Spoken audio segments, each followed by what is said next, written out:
हमरा से रउआ के का चाही बोली, हमू काम कर दे। तोहार काम होए दा, ओकरा बाद हमार काम। तारा जबान ना दिल चाहत रहे। ठीक बा, जबान दे देनी, ज्यादा से ज्यादा का मंगी है? बात का बा जब तक ना बताइबा हम यहाँ से ना जाए विरूपाक्ष। आखिर तू अपन जिद ना छोड़बा। एक बा बतावत बानी, हमनी के श्री चक्र पावे खातिर केहू के सामने हाथ फैलावे की जरूरत नहीं है। सब केहू के पूर्ण विराम लगा दिल जाये, ऐसन हम एगो अद्भुत योजना बनोले बानी।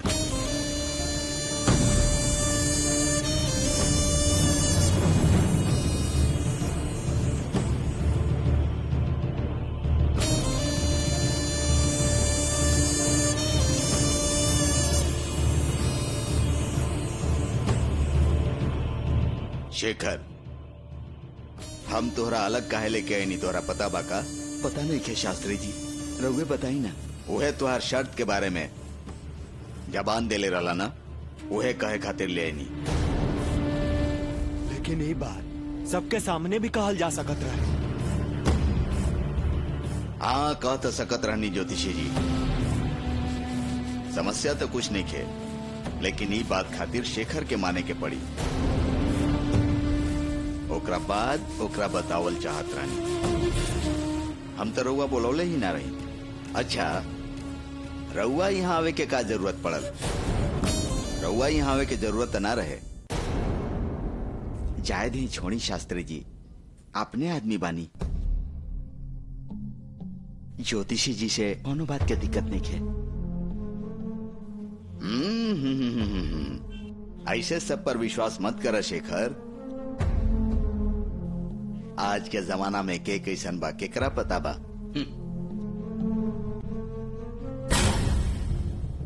छोड़ा, वो सब तोहार अपन बात बा, उनकर और तोहार। अभी तोहरा यहाँ ले आवे के कारण ई बा कि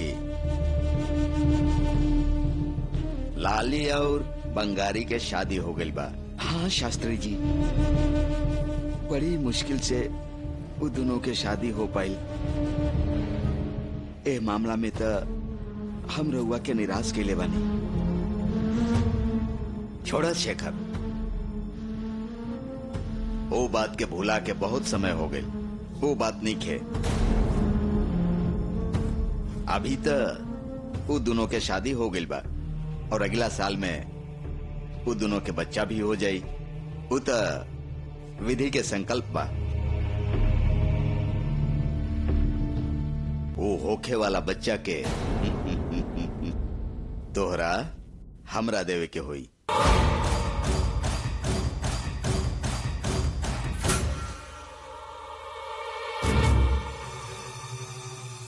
वो बच्चा हमरा देवे के होई।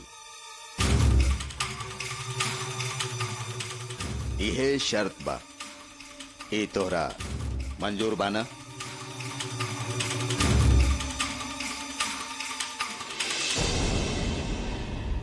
हमने के यहाँ छोड़ के वहाँ ले जाके बात करता है, एकर का मतलब बा? हमरा भी नहीं खे पता बंगारी, कुछ तो छुपावल जा रहल बा हमनी से। अच्छा, जौन बात करे के रही यहाँ ना बोल सकत रहन का? हम पहले ही कॉले रही। ये विरूपाक्ष शास्त्री ठीक आदमी ना हमें। वो तोहर पिताजी के लेके गई बने का दिमाग खराब करी है पता ना। इका कह रहल बनी शास्त्री जी कि कौन खेल है का कि अपन बच्चा के केहू और के दे दा? ज्योतिषी जी, ये बात से रउआ कोनो मतलब नहीं है। ए मैं अपन दिमाग मत लगाई, चुपचाप रही। रउआ जे कहे के बा कही शास्त्री जी। लाली के बच्चा देवे के कैसे कहनी है? बात के कोनो मतलब भी होके के चाहिए। ए खातिर हम बिल्कुल ना मानब।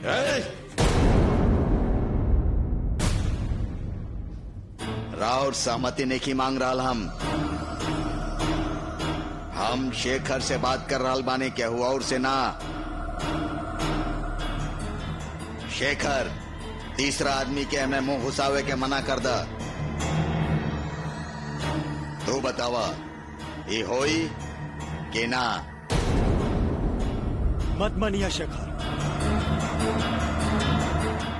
विरूपाक्ष के नया अस्त्र है। कौनो कारण से ही बात मत मानिए।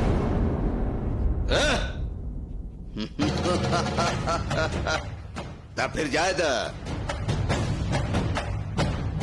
एकरा में हमार नुकसान नहीं खे।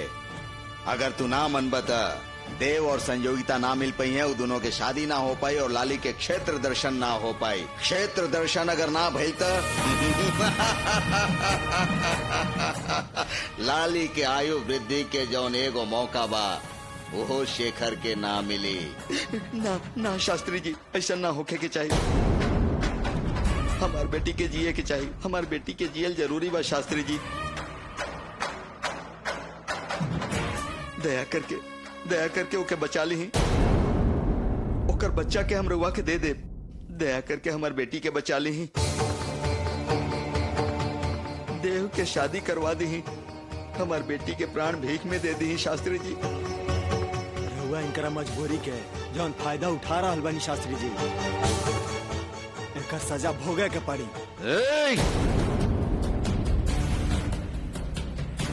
शेखर के माने से रउआ का तकलीफ बा? शेखर ने के मानल शास्त्री जी। लाली के अल्पायु के बात बोल के डरवा के रहुआ ओकरा से मनवा रहल बानी। अच्छा, रउआ ओकर बच्चा काहे के चाहे? वो बच्चा के रउआ का करब?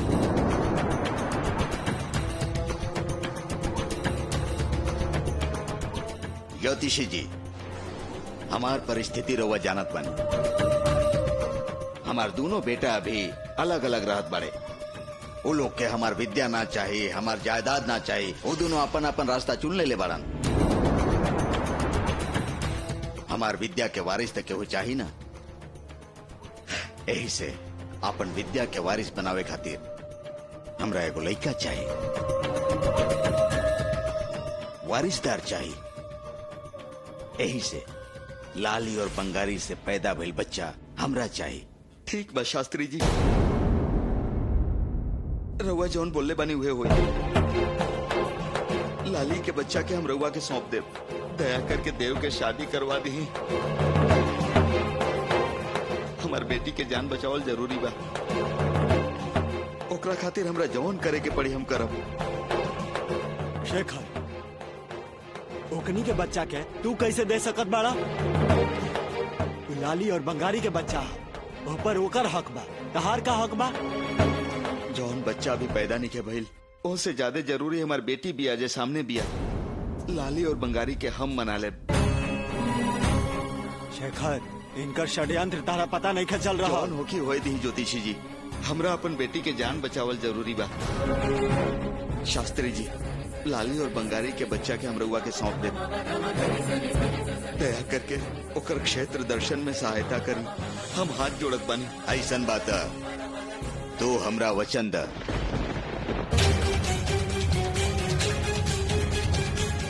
लाली और बंगारी के पैदा होके वाला बच्चा के हमरा पास ला के देबा।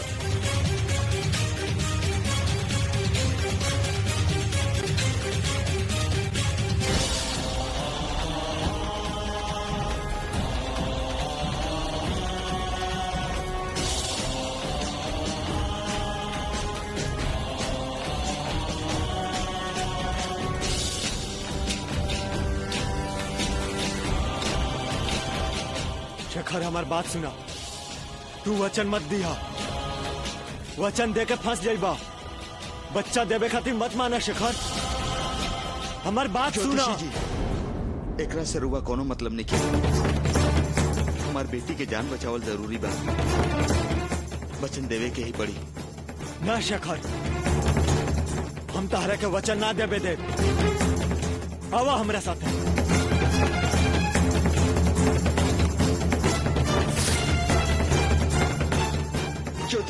ज्योतिषी जी हाथ छोड़ी। ये सब का हो गल बा रउआ? तू ही का करे वाला बाड़ा शेखर? कैसन घनघोर पाप करे जा रहल बाड़ा, तोके पता भी बा का भइल बा तोरा बुद्धि के? माथा घूम गइल बा का? तो हम का करें ज्योतिषी जी? हमरा पास और कोनो रास्ता ही नहीं है। देव और संयोगिता के शादी करवावे के बाद लाली के बच्चा के देवे के पड़ी। लाली के बच्चा ना देवे के कहब तो शादी ना हुई। शादी ना हुई तो क्षेत्र दर्शन ना हुई। क्षेत्र दर्शन ना हुई तो हमार लाली। देखा शेखर, लाली देव अंश वाली ही है।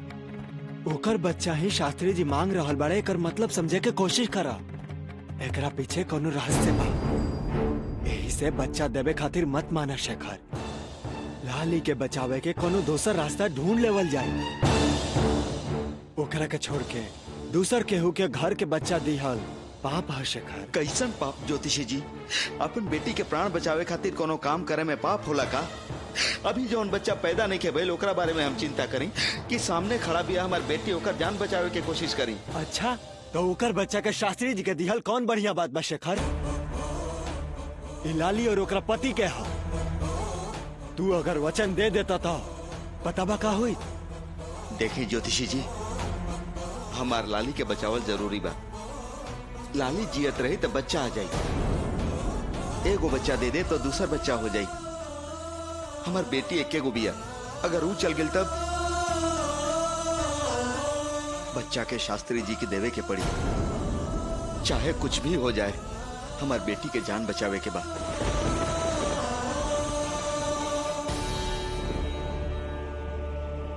तू का कल चाहता हम समझ नहीं की पावत विरूपाक्ष। ए में पता ना चले वाला कौन बात बा कल की। सब कुछ तोरा सामने हो रहा बा। हाँ, बातचीत हो गई बा। उनकर पैदा भइल श्री चक्र स्वरूपी बच्चा हमनी के मिली बात हो गई। तब फिर तोरा कौन बात के शक बा? तहरा और उनका बीच में जौन सौदा भइल बा ओ हिसाब से अगर तू लोग के काम कर देबा तो श्री चक्र स्वरूपी बच्चा हमनी के मिली। इहे ना? हाँ। तो ये बतावा वो लोग खातिर तहरा से कौन काम हो कि विरूपाक्ष? हम कौन काम खातिर मान गइल बनी वो लोग से कहला हा? वो सब जात समय तोरा पता चल जाई ना। तू हमरा के बतावा। रुक जा कल की। सवाल पर सवाल के ले जात बड़ा। अभी तो यार दिमाग खराब हो गई बा का? हम इतना मेहनत से चाल चलत बानी कि श्री चक्र वापस मिल जाए और वो ज्योतिषी जी सब काम बिगाड़ रहल बड़े। हमरा सामने आके खड़ा हो गई और शेखर के मना कर रहल बड़े। वहाँ वो बहुत सख्त बा। ओकरा से हमरे ना तोहरो नुकसान बा। देखा कल की हम जौन कर रहल बानी हमनी दोनों के अच्छा खातिर करत बानी। बात समझा ना विरूपाक्ष? हमरा अभी पता चले के चाहिए का बात बा। ठीक बा, समय अइला पर बता दे। समय कब आवे वाला बा विरूपाक्ष? कल की बेकार के बात करके दिमाग खराब मत करा।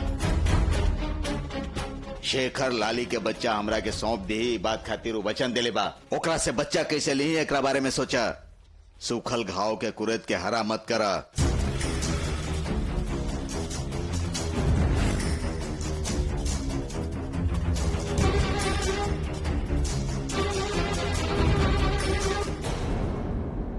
पापा काहे इतना डेराइल बानी? का भइल? दीक्षित जी रहुआ तो बोली। ये बात कौन मुंह से बोली बेटी? रहुआ लोग ना बोलब तो कैसे पता चली? हमनी के बताई पापा। लाली, शास्त्री जी संयोगिता और देव के शादी करवावे खातिर मान गइल बाड़े। वो तो हमनी के भी पता बा। लेकिन ओकरा खातिर एगो शर्त भी रखले बाड़े। अगर वो शर्त तू मान जेबू तबे ही शादी हो पाई। हम पहले ही कहले रही ना लाली, इस शास्त्री जी बहुत खराब आदमी हमें। तू बिना सोचले माँ की कसम खाके उनकर काम करे खातिर वादा कर देलू। तू चुप रहा बंगारी। पहले ई तो जाने दा कि शर्त का है। पापा शर्त का है बताई? हमनी के का करे के हुई? संयोगिता और देव के शादी तो हो जाए लेकिन दोनों दोनों के अपन बच्चा के जन्म लेते विरूपाक्ष शास्त्री के सौंपे के पड़ी।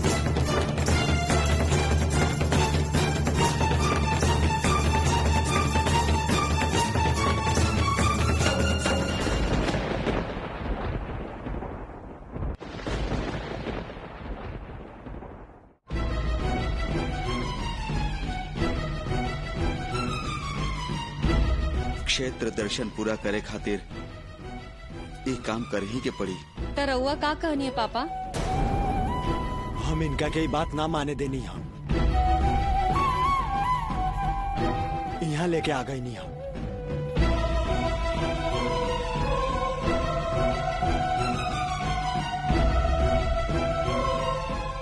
काहे चुप हो गई लाली? बात करो। अब हम का बात करी ज्योतिषी जी, जब ऐसन विषम परिस्थिति आ गई बा। विषम परिस्थिति भी सज्जन लोग के ही आवेला बेटी। माताजी तू लोग के परीक्षा ले रहल बाड़ी।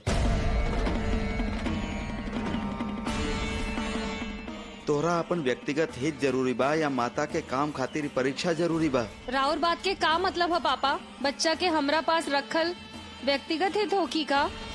हमार स्वार्थ होखी का?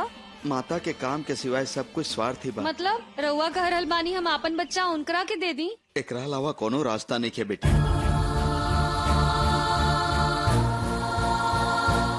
रास्ता रहेला शेखर, लेकिन हमनी के ओकरा के ढूंढे के पड़ेला।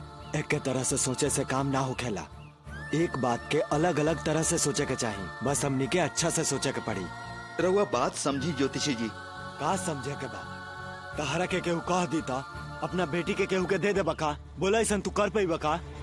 नानू ऐसा ही इलाली बंगारी भी ना दी है।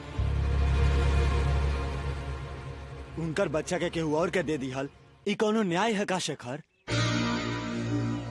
न्याय है कि अन्याय है बतावा? लेकिन क्षेत्र दर्शन तो होके के चाहिए ना ज्योतिषी जी। ओकरा खातिर कोनो और रास्ता ढूंढल जाई शेखर।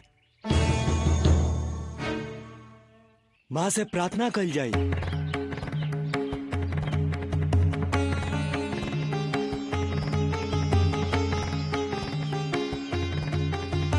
ये सब छोड़ के उकुतांत्रिक विरूपाक्ष शास्त्री के चाल के बलि मत चढ़ाओ।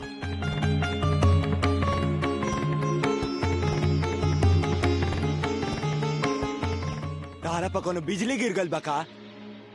इताहर ससुर हमें कुछ तुम तो बोला।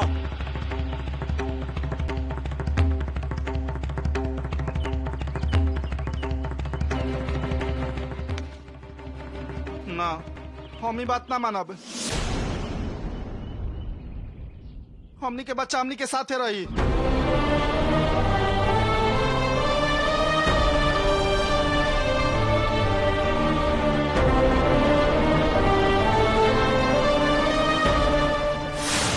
देखनी न ज्योतिषी जी हमार दुर्दशा। पता ना कौन जन्म में कौन पाप कैले बानी। कोनो बाप से होकर बेटी छीन ले हो खब। यही से ऐसे हो रहल बा। इतना दुखी मत होगा शेखर। जवन कुछ भी हमनी के अपन जीवन में अनुभव करल जाला वो हमनी के भाग्य के हिस्सा होखेला। अपन बेटी, सगी बेटी सुंदरी के खो देनी हम। ओकरा बदले एगो बेटी मिल गई तो बेटी के कमी पूरा हो गई रहे, वो अल्पायु हो गई बिया। शेखर, ई सब माँ के संकल्प है।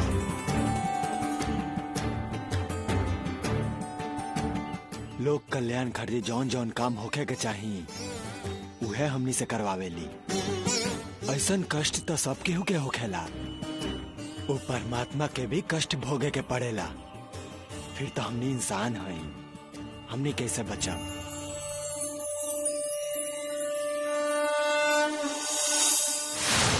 तू का फैसला ले ले बड़ू? का फैसला ली? समझ में नहीं खे आवता। एमे पता चले वाला का बात बा? बच्चा दे के क्षेत्र दर्शन करी का? माँ के लिहल वादा के भुला के बच्चा के अपना पास रख ली ही का? हम तो तुहार सहायता कर देनी, लेकिन हमरा तोहरा से सहायता ना मिलल। हम रउआ खातिर का कर सकतानी? रउआ तो बड़ बानी, जॉन करे के बाद रउआ बताई।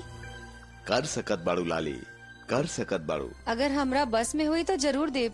ऐसन बात चल वचन द। हम माँ के नाम के प्रण लेतानी।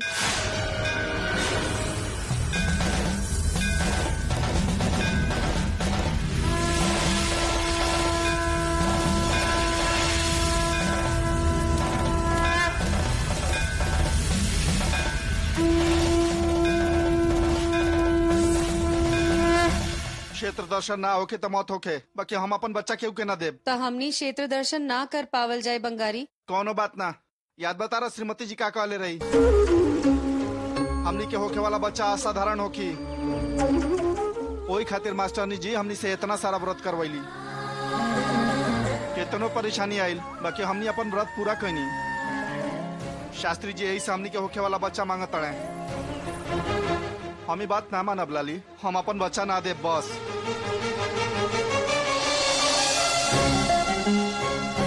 सच में ज्योतिषी जी, सच में हमने इंसान है। काहे एक के आदमी के इतना परेशानी दे रहल बानी माता जी? हमार परिवार के माता जी काहे इतना दुख पर दुख दिले जा रहल बाड़ी? बताई ना ज्योतिषी जी। माँ के कुछ मत बोला शेखर।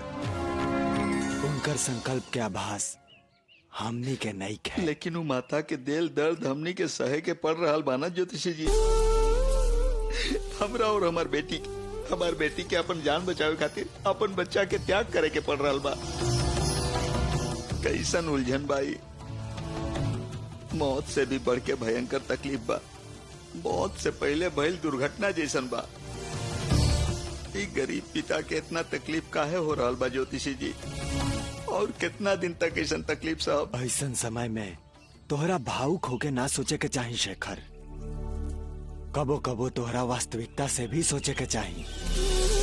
बच्चा देवे के अलावा और कोनो उपाय बा देखल जाई। वो हमरा नहीं के पता ज्योतिषी जी। हमरा हमार बेटी के जान बचावल जरूरी बा। लाली और बंगारी के बच्चा देव खातिर हम मनाई। लाली के क्षेत्र दर्शन होखी के चाहिए, होकर आयु बढ़ी के चाहिए।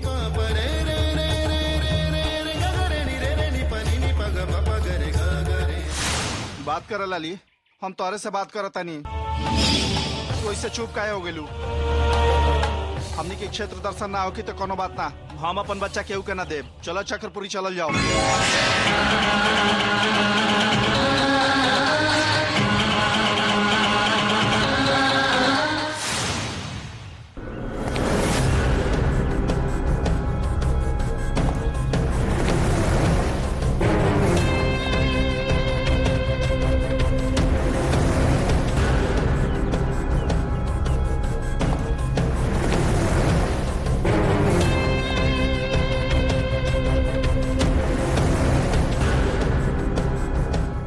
कितना इंतजार कर जी विरूपाक्ष? चला चलल जाओ। रुका कल की, थोड़ा इंतजार करा। समय खत्म हो जाए और कुछ ना होके। सब कुछ होई, हमनी के सोचल काम पूरा होई। थोड़ा संयम रखा। हमारा तो विश्वास नहीं के होत विरूपाक्ष। वचन ना दी और तू छोड़बा ना। ओकरा पास वचन देवे के अलावा कोनो रास्ता नहीं खे। वो लोग जबान दी सोच के इंतजार कईल बेवकूफी बा। चलो यहाँ से। हमार गणित कबो गलत ना होखेला कल की। छे, आज इसे काहे हो रहा बा पता नहीं के चलत। कुछ भी हो जाए, शेखर और लाली के हमार बात माने के अलावा कोनो चारा नहीं खे। काहे कि लाली के सिर पर मौत के तलवार लटक रहल बा। ई शेखर के पता बा। ए बंगारी, तू हमरा कहाँ खींच के ले जा रहा बड़ा? रुक जा। हमने अपन बच्चा के विरूपाक्ष शास्त्री के ना देव। ऐसे अब क्षेत्र दर्शन ना होकी तो हमने चक्रपुरी वापस जाता नहीं। रुक जा। क्षेत्र दर्शन करे खातिर माता के संकल्प बा, ओकरा तू लोग ना मनबा। ओ खातिर हमने अपन बच्चा के दान कर दी का? ई नहीं हो सकत। लाली, तू अपन पति के समझावा। बंगारी, क्षेत्र दर्शन के लिए बिना हमने वापस नहीं जा सकत। क्षेत्र दर्शन करे खातिर तू लोग के अपन बच्चा देवे के ही पड़ी। वो दिन और बेटी के जब हम उठा के लावत रही, जब उनकर पैर में एगो कांटा चुभ गई रहे, तो वो हमारा पर कितना चिल्लाइल रही। बंगारी, का हो गई तोरा? का हो गई? का किले तू ओकरा के? हाँ? पापा, कुछ ना भाई पैर में पापा। अरे का हो गई तोहर पैर में?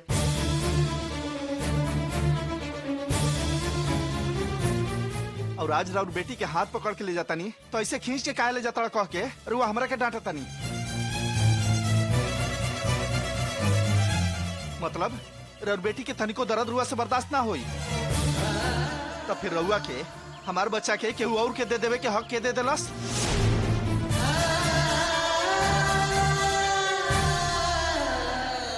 अगर रउआ अपन बेटी से इतना प्यार बा, वैसे ही हमरो अपन होके वाला बच्चा से प्यार बा। बस इतने समझ ली। बंगारी, ए बारे में रुआ जबरदस्ती मत करी। हम अपन बच्चा के और के नहीं दे सकत। अरे जौन बच्चा पैदा नहीं के भेल ओकरा से ज्यादा जरूरी बा क्षेत्र दर्शन। कुछ कहना बोले हम ना रुक माना। जा, तू लोग खींचातानी छोड़ा। ई माँ के देल विषम परिस्थिति है हमरा लागता। हम कोनो फैसला नहीं की ले पा रहल बानी। हमरा के तनी समय दी, तब हम अपन फैसला बताई।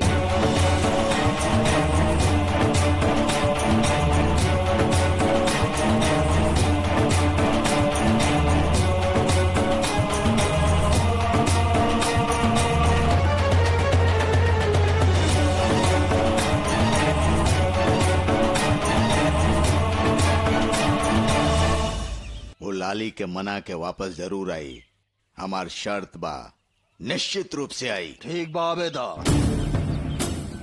मनावेदा, उनका आइला के बाद देख ले जाए। अगर वो लोग के आपन जरूरत होगी तो जरूर आई हैं।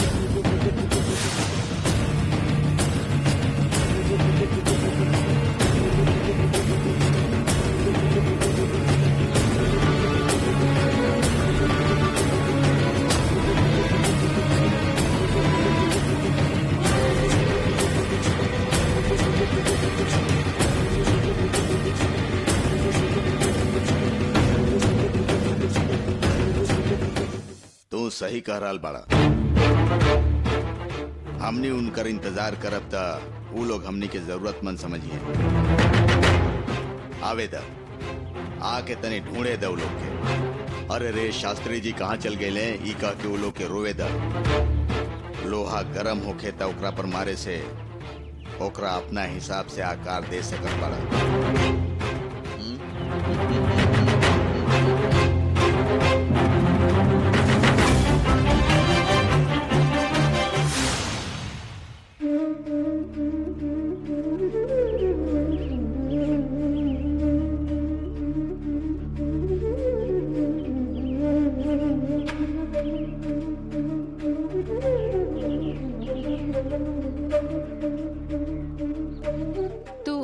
के कृपा के पात्र हो लाली। ऊ माँ के जवाबदारी तारा कंधा पे बा और ई बात के ताके ना भुलाए के चाहे। सुख संपत्ति के इच्छा रखल तो मानव के सहज गुण है, लेकिन तू लाली सबके जिसन नहीं खू। ताहर जिंदगी के कारण कुछ और ही बा। दूसरा के जिसन ताके नहीं जिए के, ऐसे जिए से जिंदगी के अर्थ पूरा ना होई। तू बेकार में अपन समय नहीं खू गवा सकत और सांसारिक सुख में माता के नहीं खू भुला सकत।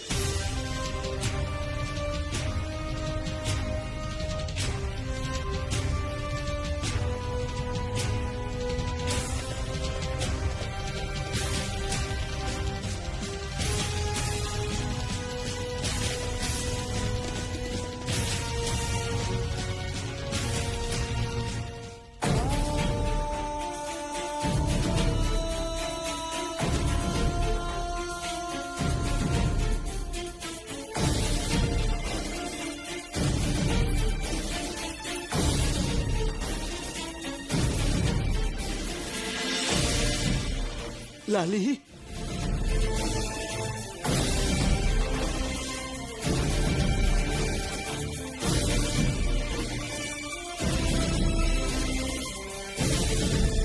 हम आपन बच्चा के उनका के दे दे।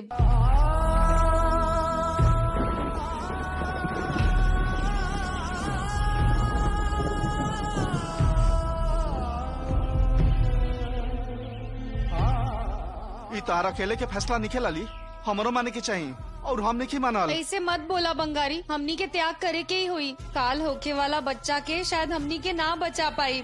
ई माता के इच्छा है। बच्चा के खोए से अच्छा बा कि हमनी के अपन बच्चा विरूपाक्ष शास्त्री के दे दी ही। सही फैसला कैलू बेटी, सही फैसला कैलू। आवा, जितना जल्दी हो सके ये बात विरूपाक्ष शास्त्री के बता दा। आवा लाली।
कल की।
माफ कर दी शास्त्री जी, गलती हो गई।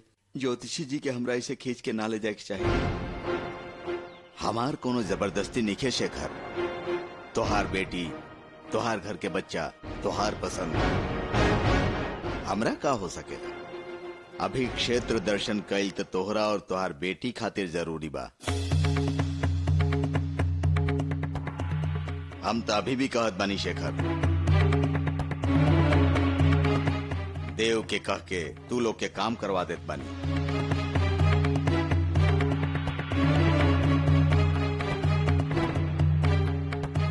लेकिन तू चाहबत ऐसे मुफ्त में कैसे हुई? आपन उपकार के बदले में हमार सहायता करके एगो प्रति उपकार करे खातिर कहले बानी। बा न शेखर? ऐसा कुछ नहीं के शास्त्री जी। राउर दिहल शर्त के मात्र हम ही ना, हमार बेटी भी माने खातिर तैयार हो गई बिया।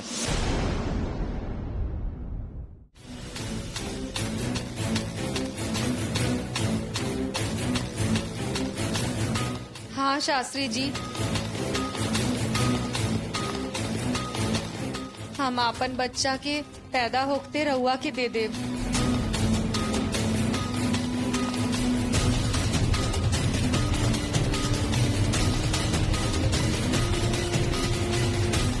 ठीक बा, तब फिर आगे के काम शुरू कर जाना शास्त्री जी। संयम रखा, संयम। पहले तो हम तोहरा एक बार बोले से मान जैती, लेकिन अब ऐसा ना करब। तू लोग हमार काम करे खातिर कितना आगे पीछे सोचलाई हमरा अच्छा से पता बा। तोहार काम भइला के बाद हमार काम तू लोग करबा कि ना ये हमरा भरोसा नहीं है।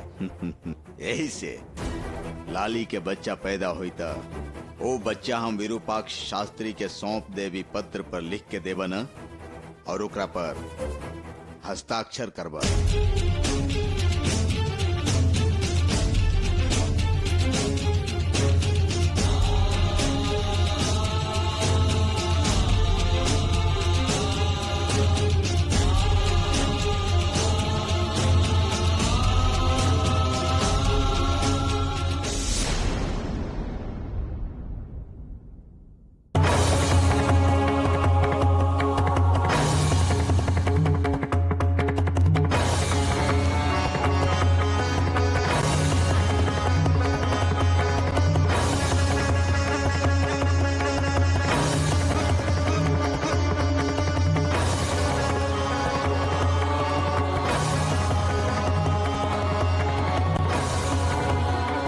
श्री त्रिपुर सुंदरी माता के सामने ही करार कर रहल बानी। त्रिपुर सुंदरी माता के मंदिर में प्रसाद बनावे वाला हम, मतलब शंकर शास्त्री के पुत्र शेखर शास्त्री हम और हमार बेटी लाली, मठाधीश श्री विरूपाक्ष शास्त्री के बात मान के अपन बेटी के होखे वाला बच्चा के पैदा होते ही हम श्री विरूपाक्ष शास्त्री के मन पूर्वक सुपुर्द कर देवी मान के हस्ताक्षर कर रहल बानी।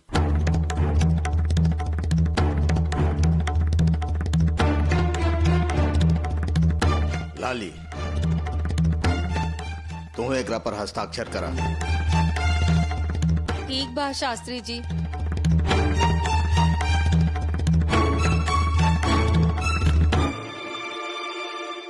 एक बात और बा। ओ का बा शास्त्री जी?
हमरा से कुछ भी बात बतैले बिना दूसर गांव चल गेले, आखिर का बात बा? तहके सब पता बा ना? उनका खातिर हम पराया हो गइल बानी, या फिर तू हमनी के बीच में आके दीवार बन गइल बाड़ू? दीदी चुप हो जाए, बिना मतलब के बात मत करी। गुस्सा में आके दिमाग खराब हो जाला। हमर गुस्सा तो बस पानी के तरह बा। ये घर में हमर गुस्सा के काम मोल बा। जब हमार अपन पति हमार बात ना माने। दीदी जीजा जी अगर बताइते तो रउआ हमहू जाइब कह के उनसे जिद करती ना, ऐसे ना बतैले। ऐसु हमके बतैले और चल गईले। मतलब उनका खातिर पत्नी से ज्यादा साली हो गई बिया। दीदी बात ऐसा नहीं खे। चुप रहा तू। हमार पति कब्बो हमरा से कुछ नहीं छुपौले। सब तारा वजह से भइल बा। वो तारा के कहले, हमसे ना कहले। देखी दीदी, रउआ हमरा बारे में बेकार के बात सोचतनी, बिल्कुल ठीक बात नहीं खे। तीर्थ दर्शन मतलब हमनी के जिंदगी में एगो बड़ा दुर्घटना हो गइल बा। जिंदगी बेकार हो गइल बा।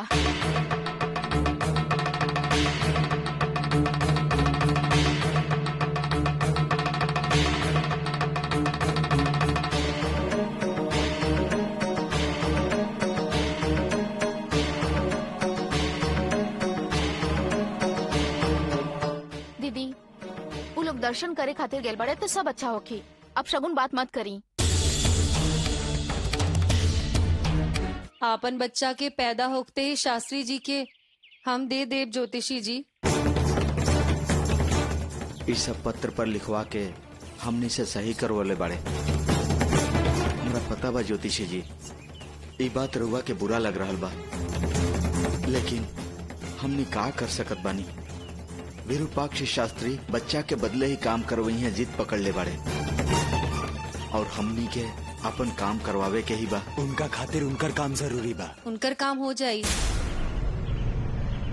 हमार बच्चा रख के उनकर कौन काम हो रहल बा? वो बिना फायदा के कुछ न करे ले लाली। उनका पास कौनो तो योजना हुई जेकरा खातिर वो बच्चा मांगत बा। माँ के संकल्प पूरा करे के बाद हमनी के करही के पड़ी। बच्चा के विरूपाक्ष शास्त्री के सौंप देव तो माता के संकल्प पूरा हुई। देखा शेखर, तू विरूपाक्ष शास्त्री के बच्चा देवे खातिर जबान दे के आयल बाड़ा, लेकिन कहीं से भी न्याय नहीं खे। लेकिन जन्म देवे वाले माँ के तू वो बच्चा से अलग करत बाड़ा। ई तू अच्छा करत बाड़ा का? ई घनघोर पाप ह। ई पाप के तू भागी होकबा, याद रखिया। कैसन पाप ज्योतिषी जी? पहले ही अपन एगो बेटी के खो देवे वाला बदनसीब बाप बनी। हमारू दुख रउआ से ज्यादा के जान सकत बा? यही से तू अपना बेटी के दुख दे देबा का? ऐसा नहीं के, लेकिन ये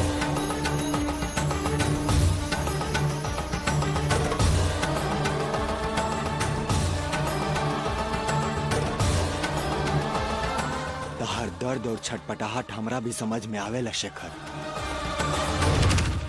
समस्या के एक एगो हल बा समझ के वही में फंस गईल गलत होला।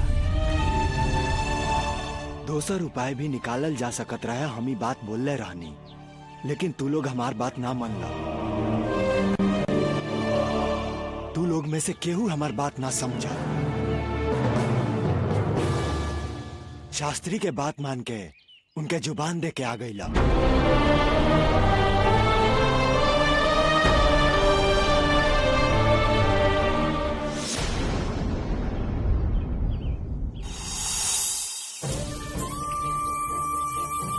आखिर में लाली जबान दे दिली, करार पत्र पर हस्ताक्षर कर दिली। हाँ तो हमार कहे वाला हमार जान भी अपन नहीं खे। हमार अपन बच्चा पर अब कोनो अधिकार न रह जाई।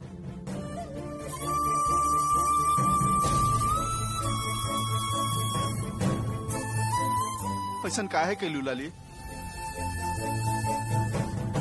अपन बच्चा के केहू और के देवे के जबान दे के क्षेत्र दर्शन करे के इतना का जरूरत रहे? हम हार गए नी।